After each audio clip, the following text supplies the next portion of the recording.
SHO AP TV YouTube channel ప్రేక్షకులకు నమస్కారం.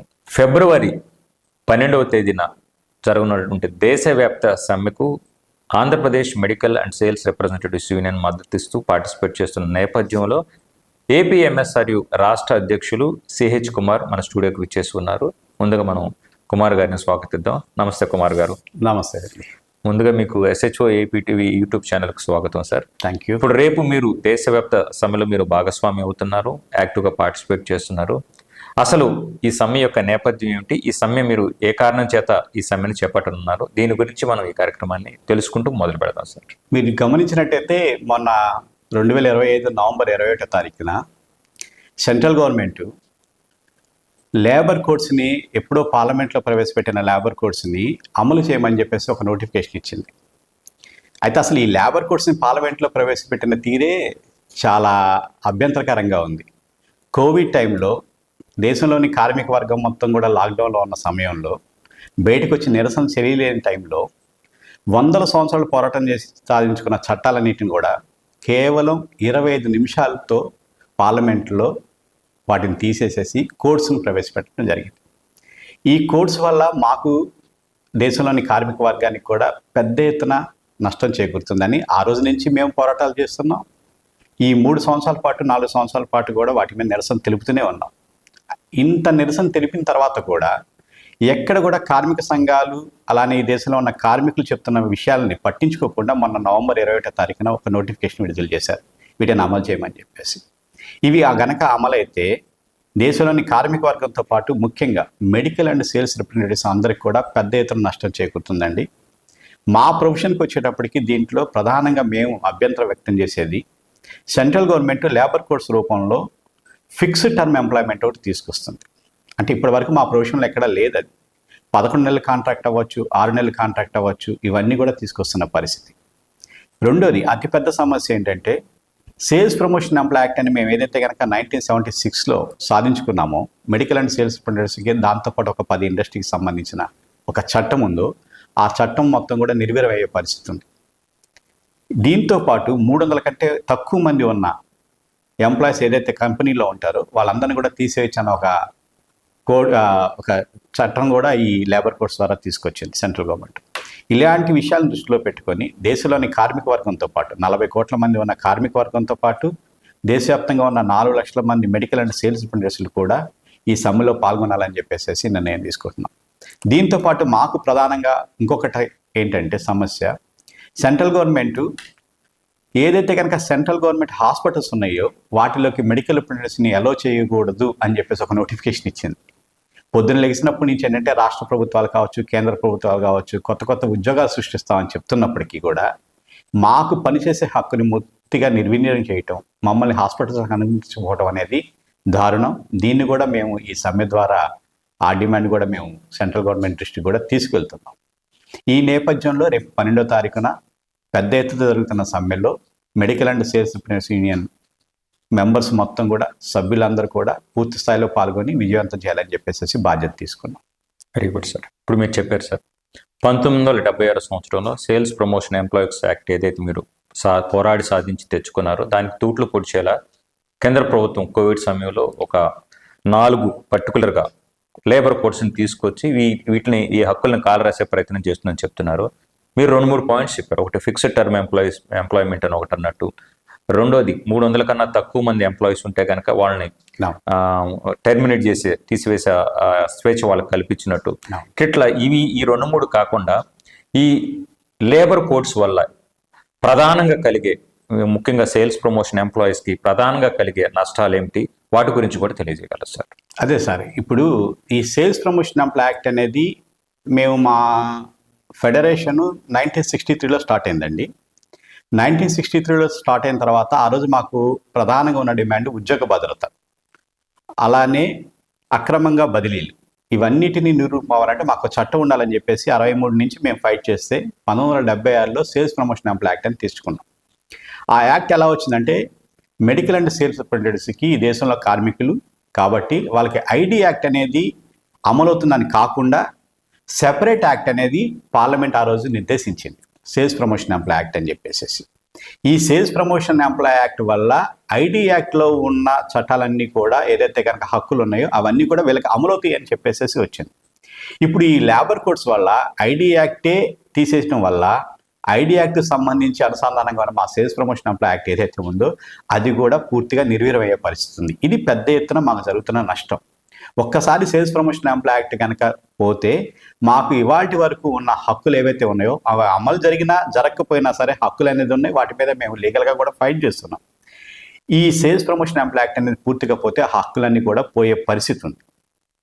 దీనితో పాటు ఇంకొకటి ఏంటంటే, ఇంతకుముందు ఏ కంపెనీ అయినా సరే కావచ్చు, లేదంటే కనుక ఏదైనా ఒక విషయం మీద మేము త్వరగా సమ్మెలోకి వెళ్ళే ఒక అవకాశం ఉండేది. ఈ లేబర్ కోడ్స్ వల్ల మేము 14 రోజుల ముందే కంపెనీకి నోటీస్ పంపించాలి, మేము సమ్మెలోకి వెళ్తున్నాం అని చెప్పేసి. మేము పంపించిన నోటీస్ మీద దేశంలో ఎక్కడైనా సరే కూడా ఆ కంపెనీ అక్కడ ఉన్న అసిస్టెంట్ కమిషనర్ ఆఫ్ లేబర్లో కనుక ఒక పిటిషన్ వేస్తే ఇలా సమ్మెలోకి వెళ్తున్నారని అంటే మేము సమ్మెలోకి వెళ్ళే హక్కును కోల్పోతాం, సమ్మెలో చేసే అవకాశం ఉండదు, సమ్మెకు వెళ్ళే అవకాశం. అది కాకుండా ఆ పర్టికులర్ కంపెనీకి సంబంధించిన ఎక్కడైనా సరే ఒక కేసు ఏదైనా కోర్టులో నడుస్తుంటే, దేశంలో ఎక్కడైనా సరే కోర్టులో నడుస్తుంటే అసలు సమ్మెకి వెళ్ళే అవకాశమే లేకుండా పోయింది. ఈ లేబర్ కోడ్స్ వల్ల ఇంకొక జరుగుతున్న తీవ్ర నష్టం ఏంటంటే, మాకు సమ్మె చేసే హక్కుని పూర్తిగా నిర్వీర్యం చేశారు.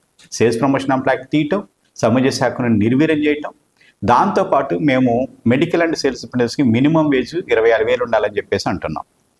ఈ లేబర్ కోడ్స్ వల్ల ఏం చేసిందంటే, రాష్ట్ర పరిధిలో ఉన్న మినిమం వేజ్ డిక్లరేషన్ని సెంట్రల్ గవర్నమెంట్ తీసుకుంది. ఇవాళ సెంట్రల్లో చూసినట్టయితే కనుక మినిమం వేజ్ ఎంత డిసైడ్ చేస్తున్నారా అంటే పర్ డే 178 రూపాయలు. అంటే గట్టిగా చెప్పాలంటే 5,700 చిల్లర 5,800 రూపాయలు వస్తుంది. సో చాలా తక్కువ అది. ఇవాళ సెంట్రల్ గవర్నమెంట్ మినిమం వేజ్ ఎంత ఉండాలని డిసైడ్ చేస్తుంది. దీనివల్ల మాకు చాలా పెద్ద ఎత్తున నష్టం. మేము పక్క 26,000 అడుగుతున్నాం, స్టేట్ గవర్నమెంట్లో 12,000 అలా ఉంది. ఇవాళ చూసినట్టు సెంట్రల్ గవర్నమెంట్ తీసుకుంటుంది. ఇంకా తగ్గిపోయే పరిస్థితి. దాన్ని అమెండ్మెంట్ చేస్తారని మేము ఇప్పుడిప్పుడే అనుకోవట్లే. ఇక్కడే మేము కొన్ని సంవత్సరాల నుంచి పోరాటం చేస్తున్నాం. ఇంకా కేంద్ర ప్రభుత్వం దగ్గర ఆ మినిమం వేజ్ అనేది పెరుగుతుంది అనుకోవట్లే. సో ఇలాంటివి చాలా చాలా లేబర్ కోడ్స్ ద్వారా మా ప్రొఫెషన్కి చాలా తీవ్ర నష్టం జరుగుతుంది. కాబట్టి దీన్ని ఖచ్చితంగా మేము వ్యతిరేకిస్తున్నాం. Good sir.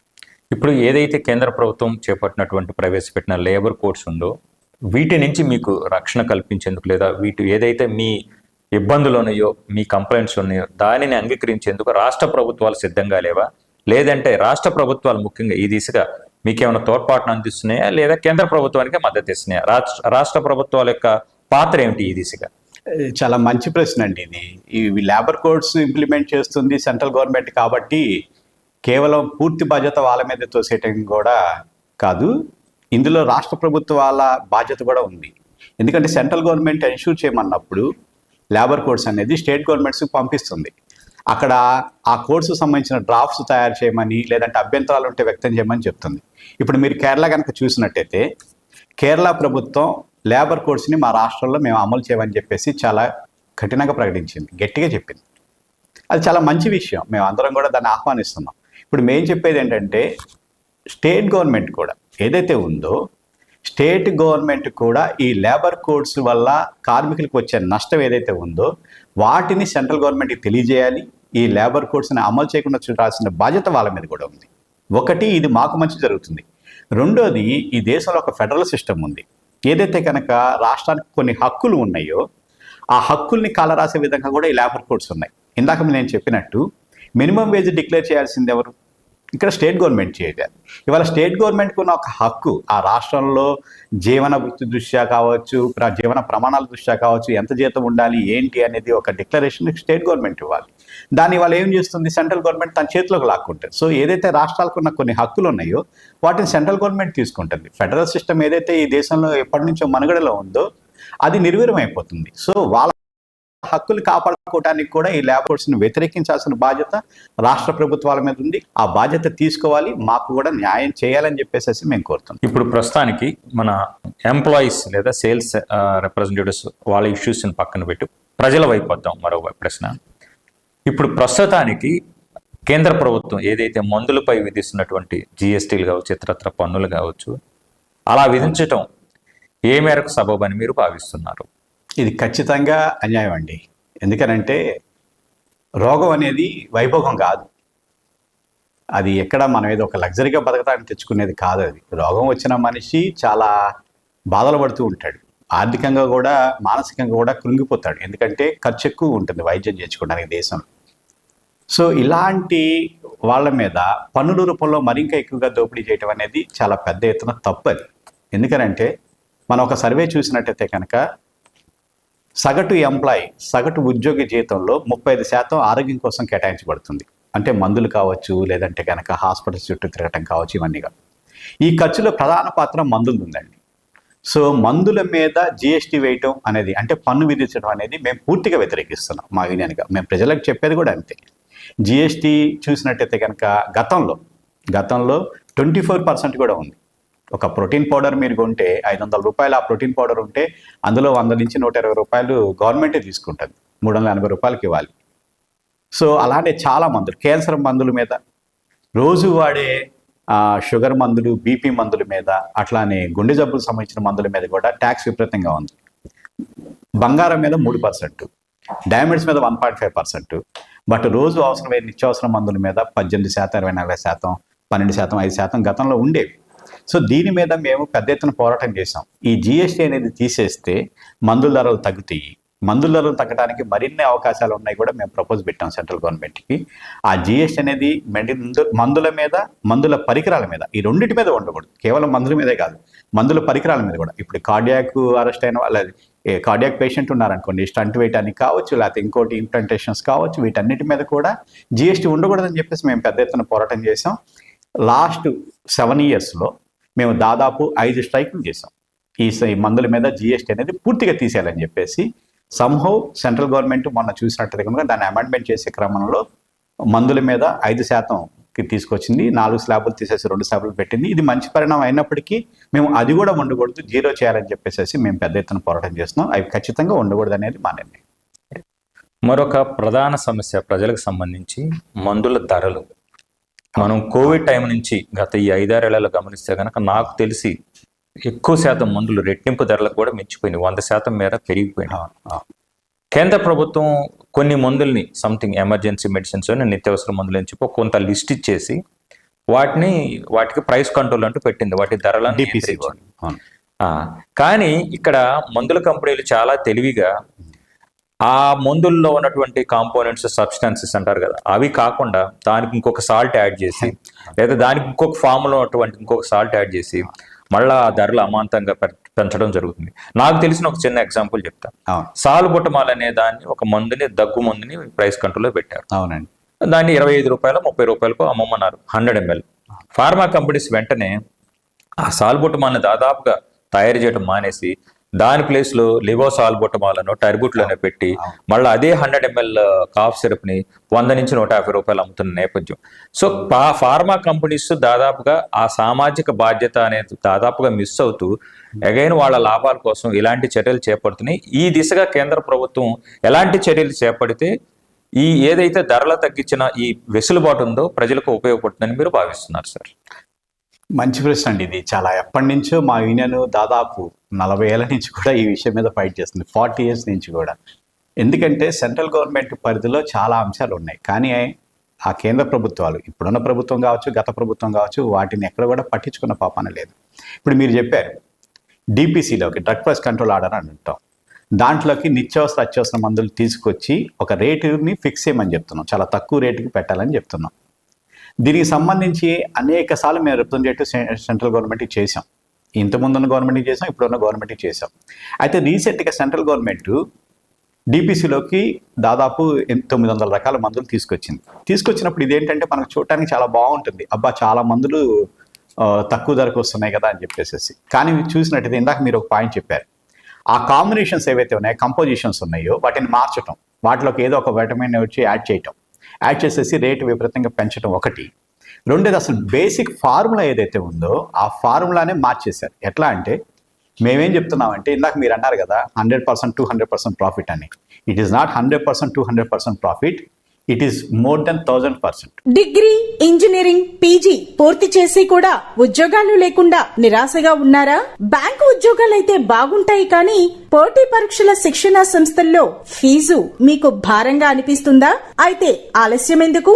మన వెనిగండ్ల ప్రక్కనే ఉన్న కౌండిన్యపురంలోని కౌండిన్య ఐఏఎస్ అకాడమీలో హైదరాబాద్ నుండి అత్యున్నతమైన ఫ్యాకల్టీతో ఆర్థిక భారం మోయలేని వారికి సేవాభావంతో లాభాపేక్ష లేకుండా కేవలం మంచి ఫ్యాకల్టీతో అతి తక్కువ ఫీజుతో నిర్వహించబడుతున్న మన ఐఏఎస్ అకాడమీలో చేరండి, చేర్పించండి, ఉద్యోగం సాధించండి. వివరాలకు doctor EV Narayana, retired principal, TGPS college, Guntur, founder and chairman cum managing trustee, Guntur, Andhra Pradesh. Cell number 9966112933. ఒక్కొక్క మందుల మీద అయితే 2000%, 3000% ప్రాఫిట్స్ ఉన్నాయి. మేమేం చెప్తున్నామంటే కాస్ట్ ప్రొడక్షన్ ఏదైతే ఉంటుందో ఆ కాస్ట్ ప్రొడక్షన్స్ మీద ఒక 100% లేకపోతే 200% మార్జిన్ పెట్టుకున్నా సరే రేట్లు బాగా తగ్గుతాయండి. ఈ పరిధి మీరు తీసుకోండి, ఒక రెగ్యులేటరీ సిస్టమ్ పెట్టండి, మీరు ఎంత ధర ఉండాలని మీరు నిర్ణయించండి. సెంట్రల్ గవర్నమెంట్ చెప్తున్నాం. కానీ సెంట్రల్ గవర్నమెంట్ డిపిసిలో తీసుకొచ్చడానికి వచ్చిన ఫార్ములా ఏంటంటే మార్కెట్లో ఆల్రెడీ ఎగ్జిస్టింగ్లో ఉన్న టాప్ 5 బ్రాండ్స్ ఏవైతే ఉంటాయో ఆ టాప్ 5 బ్రాండ్స్ యావరేజ్ ఎంఆర్పి తీసుకొని ఆ ఎంఆర్పి పెట్టేసింది, ఇదే డిపిసిలోకి అని చెప్పేసి. సో దీనివల్ల ఏంటంటే ఒక ₹10 తేడా వస్తుంది. కానీ ఏదైతే కనుక మనం అనుకుంటున్న ఒక మ్యాక్సిమం మార్జిన్ ఏదైతే ఉంటుందో మందుల ధరలు తగ్గడంలో అది ఎక్కడ కూడా ఇక్కడ కనపడదు మనకి. ఇది ఒకటి. ఇందాక చెప్పినట్టు రెండోది జిఎస్టీ. మూడోది వచ్చేటప్పటికండి సెంట్రల్ గవర్నమెంట్ మందుల కంపెనీలకి ఇష్టానుసారంగా అంటే ప్రతి సంవత్సరం కూడా ఒక 10% రేటు పెంచుకునే అధికారం వాళ్ళకి అప్పచెప్పేసి. సో మీరు చూడండి, మీరు ఇంట్లో రెగ్యులర్గా కొనుక్కునే మందులు ఏదైతే బీపీకి షుగర్కి ఉన్నాయో మీ దగ్గర కనుక గమనించగలిగితే కొంతమంది బిల్స్ మెయింటైన్ చేస్తారు ఇప్పటికీ కూడాను. సంవత్సరం క్రితం ఒక బీపీకి వేసుకునే ట్యాబ్లెట్ ఎంత ఉంది, ఇప్పటికి ఎంత ఉంది, ఒక దగ్గు మందు సంవత్సరం క్రితం ఎంత ఉంది, అదే దగ్గు మందు సంవత్సరం తర్వాత ఎంత ఉంది చూడండి, చాలా పెద్ద ఎత్తున వ్యత్యాసం కనిపిస్తుంది. సో ఇది వాళ్ళకి ఇచ్చారు. నాలుగోది వచ్చేటప్పటికి మేము క్యాప్ ఆన్ మెడిసిన్స్. ఇప్పుడు ఒక కంపెనీలో ఒక మందు ధర ఎక్కువ ఉంటుంది, ఒక కంపెనీలో చాలా తక్కువ ఉంటుంది. జనాలు మన ప్రజలందరం మనం ఏమనుకుంటాం అంటే ఎక్కువ రేట్ ఉంటే క్వాలిటీ బాగుంటుంది అనుకుంటాం. సో అలాంటిది ఏం కాదు. ఒక కంపెనీలో ముందు తెచ్చుకోవడానికి రకరకాల కారణాలు ఉంటాయి. వాళ్ళు ముందు లాంచ్ చేస్తారు, అందువల్ల రీసెర్చ్ చేసి ఉంటారు, దాని మీద ఖర్చు మొత్తం కూడా లాక్కోవాలని చూస్తూ ఉంటారు. సో మనం ఏం చెప్తున్నామంటే ఆ కంపెనీ కాకుండా మిగతా కంపెనీలు ఏవైతే ఉన్నాయో అక్కడ కూడా ఒక క్యాప్ ఆన్ మెడిసిన్స్ అంటే ఈ రేట్ ఇంతకన్నా మించకూడదని పెట్టాలని చెప్పేసి మనం అనుకుంటున్నాం. ఒక పూర్తి రెగ్యులేటరీ సిస్టమ్ అనేది ఈ మందుల ధరలు నియంత్రించడంలో కనుక సెంట్రల్ గవర్నమెంట్ కనుక పనిచేసినట్టయితే దాని పరంగా చాలా వరకు మందుల ధరలు అందుబాటులోకి ఉంటాయి, చాలా తక్కువ రేటుకి వస్తాయి, ప్రజలందరూ కూడా చాలా బాగుంటుందని చెప్పేసి మేము ఎప్పటి నుంచో చెప్తున్నామండి. Very good sir. ప్రజారోగ్యానికి సంబంధించి ప్రజల ప్రాణాలతో చెలగాట వాడుతున్న వాటిల్లో ముఖ్యంగా కల్తీ నాసిరకం మందులు, ముఖ్యంగా ఇది ఎక్కువగా ఈ దిశగా ప్రభుత్వం ఈ తనిఖీ యంత్రాంగం ఏ మేరకు పనిచేస్తుందని మీరు భావిస్తుంది? లేదా ఇలాంటి ఈ కల్తీలకు నాసిరకం మందులు తయారు చేసే యాజమాన్యాల పట్ల ప్రభుత్వాలు కఠిన వైఖరి అవలంబిస్తున్నాయని మీరు భావిస్తున్నారా? సార్ ఇది చాలా మంచి ప్రశ్న అండి. ఇది కూడా అన్ని ప్రజలకు అవసరాలు అయ్యే ప్రశ్నలు అడుగుతున్నారు మీరు. సార్ మొన్న మీరు చూసుంటారు, కోల్డ్రిఫ్ అని ఒక కాఫ్ సిరప్ చిన్నపిల్లలకి తాగించారు. దాదాపు 14 మంది పిల్లలు చనిపోయారు. ఎవరి మీద యాక్షన్ తీసుకోవాలండి? ఇది ఆ మందు తయారు చేసిన కంపెనీ మీద యాక్షన్ తీసుకోవాలి. దాన్ని అప్రూవ్ చేసిన ఏదైతే drug control general of India ఉందో లేదంటే కనుక ఆ అథారిటీస్ ఉన్నారో వాళ్ళ మీద యాక్షన్ తీసుకోవాలి. ఆ కోల్డ్రిఫ్ మందుని ప్రిస్క్రైబ్ చేసిన డాక్టర్ని సస్పెండ్ చేసేసి పక్కన పడేసాం. సో ఇది ఎంతవరకు న్యాయం చెప్పండి? మేము అదే అంటుంది, ఆ రెగ్యులేటర్ సిస్టమ్ ఇక్కడ లేదు. మార్కెట్లో కల్తీ మందులేంటి, నాసిరకం మందులేంటి, అసలు పనికొచ్చే మందులేంటి, ఇన్ని రకాల మందుల్లో ఏది మనకి పనికొస్తుంది, ఏది నాసిరకం అని ప్రజలు తేల్చుకోలేని పరిస్థితుల్లో దీన్ని తెలియజేసిన బాధ్యత ప్రభుత్వానికి ఉంది. ఆ విధంగా ఆ రెగ్యులేటరీ సిస్టమ్ ఉండాలని చెప్పేసి మనం అంటున్నాం. ఎక్కడైనా సరే దేశంలో ఏ దేశంలో అయినా సరే, ప్రపంచంలో ఉన్న ఏ దేశంలో అయినా సరే 14 మంది పిల్లల్ని చంపేసిన ఒక కాఫ్ సిరప్ని తయారు చేసిన కంపెనీని అయితే ఎవరు విడిచిపెట్టరు. కానీ ఇక్కడ అలాంటిది ఏం జరగట్లేదు. మీరు రెమిడిసివిర్ గురించి కూడా చూసుంటారు. చాలా కంపెనీస్ రెమిడిసివిర్ కోవిడ్ టైంలో తయారు చేసినప్పుడు కూడా అందులో సరైన మందు లేదని చెప్పేసి చాలా కంపెనీలకు నోటీస్ అయితే పంపించారు. కానీ ఆ కంపెనీలు ఇవాళ హాయిగా మార్కెటింగ్ చేసుకుంటాయి. చాలా కంపెనీలకు పంపించారు రెమిడిసివిర్లో క్వాలిటీ లేదని చెప్పేసి. ఇలా క్వాలిటీ లేదని చెప్పేసి చాలా కంపెనీలకు నోటీసులు వెళ్ళినా సరే వాళ్ళ తీరు ఎక్కడ మార్చుకోకుండా అదే విధంగా కొనసాగుతున్నాయి. వాటిని కట్టడియాల్సిన కఠినమైన చట్టాలు రావాలి. గతంలో ప్రతిభా పాటిల్ గారు రాష్ట్రపతిగా ఉన్నప్పుడు ఆ డెలిబరేషన్లో చెప్పారు, ప్రెసిడెంట్ రిమార్క్స్లో చాలా క్లియర్గా చెప్పారు. ఒక సందర్భంలో ఈ దేశంలో మార్కెట్లో ఉన్న మందులలో 35% నకిలీ నాసిరకం మందులు వీటిని అరికట్టాలని చెప్పారు. సో అక్కడి నుంచి ఇవాళకి కూడా ఎక్కడ కూడా అవి తగ్గిన నాకాలు లేకుండా ఆ సంఖ్య పెరిగింది. వీటి మీద ఖచ్చితంగా ప్రభుత్వాలు బాధ్యతలు తీసుకోవాలి, ప్రజలకు ఒక నమ్మకం క్రియేట్ చేయాలి. అంటే మేము మందు వేసుకున్నా సరే మాకేం కాదు, వీటి వల్ల సైడ్ ఎఫెక్ట్స్ ఉండవని చెప్పేసి ఒక నమ్మకం క్రియేట్ చేయాల్సిన బాధ్యత ప్రభుత్వాలది ఉంది. ఫిబ్రవరి 12వ తేదీ మీరు చేపడుతున్నటువంటి సమ్మె ఏదైతే ఉందో, సో ముఖ్యంగా మీరు లేవనెత్తిన డిమాండ్స్ లేదా మీరు ప్రతిపాదిస్తున్న డిమాండ్స్ ఏవైతే ఉన్నాయో అవి కేంద్ర రాష్ట్ర ప్రభుత్వాలకు సంబంధించినవి మాత్రమే, లేదంటే యాజమాన్యానికి సంబంధించి, లేదంటే యాజమాన్యం నుంచి ఎంప్లాయీస్ మెడికల్ రిప్స్ ఎదుర్కొంటున్న ఇబ్బందులకు సంబంధించి కూడా ఏమైనా ఉన్నాయా? దీని గురించి కూడా తెలియజేయగలరు? ఖచ్చితంగా ఉన్నాయండి. గతంలో మేము సమ్మెలు చేసినప్పుడు కూడా కేంద్ర ప్రభుత్వానికి కొన్ని డిమాండ్స్ పెట్టాం, రాష్ట్ర ప్రభుత్వానికి పరిధిలో కొన్ని అంశాలు ఉంటాయి కాబట్టి వాటికి కొన్ని డిమాండ్స్ పెట్టాం. అట్లానే మందుల కంపెనీల యాజమాన్యాల్లో కూడా కొన్ని డిమాండ్స్ ఉంటాయి. ఎందుకనంటే ముఖ్యంగా ఈ ప్రొఫెషన్లో మాకు సేల్స్ సంబంధించిన వేధింపులు చాలా ఎక్కువగా ఉంటాయి. సేల్స్ ప్రెజర్ అంటాం. ఆ ప్రెజర్ని తట్టుకోలేక అనేక మంది మెడికల్ అండ్ సేల్స్ సూసైడ్ చేసుకున్న సందర్భాలు ఉన్నాయి. గతంలో ఒక కంపెనీలో, ఒక మల్టీనేషనల్ కంపెనీలో పనిచేసే ఒక మెడికల్ రిప్రజెంటేటివ్ ఆ సేల్స్ ప్రెజర్ తట్టుకోలేక ఒక ట్రైన్కి ఎదురుగా వెళ్ళి గుద్దుకొని సూసైడ్ చేసుకున్నాడు. అలాంటి భయంకరమైన సంఘటనలు ఉన్నాయి. అంటే ఆ రకమైన ఒక ప్రెజర్, సేల్స్ ప్రెజరు మా మీద ఉంటుంది. ఈ సేల్స్ ప్రమోషన్ని ఒక ఇండస్ట్రీగా గుర్తించమంటే కూడా మేము సెంట్రల్ గవర్నమెంట్. దానివల్ల ఏంటంటే అసలు మందు తయారీ ఎక్కడ మొదలవుతుంది, దాన్ని ఎవరు మార్కెట్లోకి తీసుకొస్తున్నారు, దాని స్ట్రాటజీస్ ఎవరు డిజైన్ చేస్తున్నారు, ప్రమోట్ చేసే వాళ్ళ బాధ్యత ఏంటనేది ఇవన్నీ కూడా నిర్దిష్టంగా ఉండాలని చెప్పేసి మేము అంటున్నాం. ఇవాళ చూసినట్టయితే ఏ ప్రొడక్ట్ లాంచ్ చేయాలని చెప్పేసి మేము డిసైడ్ చేయం, అది కంపెనీ డిసైడ్ చేస్తుంది.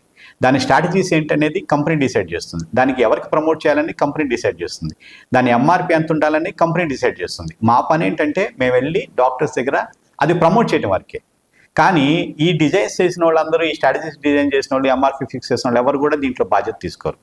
కేవలం మెడికల్ అండ్ సేల్స్ ప్రెసిడెంట్ మాత్రమే పూర్తి బాధ్యత తీసుకొని విపరీతమైన ప్రెజర్కి లోనవుతున్నాడు. సేల్స్ టార్గెట్లు కనుక రీచ్ అవ్వలేకపోతే వాళ్ళని హెడ్ ఆఫీసుకి పిలవటము, ఒంటరిగా కూర్చోబెట్టడము, 2-3 రోజుల పాటు విపరీతంగా మెంటల్ టార్చర్ పెట్టడము, ఇవన్నీ కూడా చేస్తున్న పరిస్థితి ఉంది.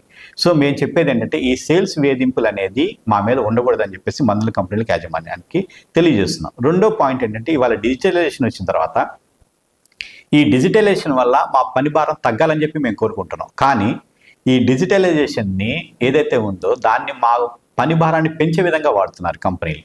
రెండోది జీపీఎస్ పేరు మీద మా వ్యక్తిగత సమాచారాన్ని కూడా గోప్యంగా ఉంచకుండా లాగేసుకుంటున్నారు. ఇది కంపెనీ తీసుకోదు. కంపెనీ ఏంటంటే ఒక థర్డ్ పార్టీని అపాయింట్ చేస్తుంది.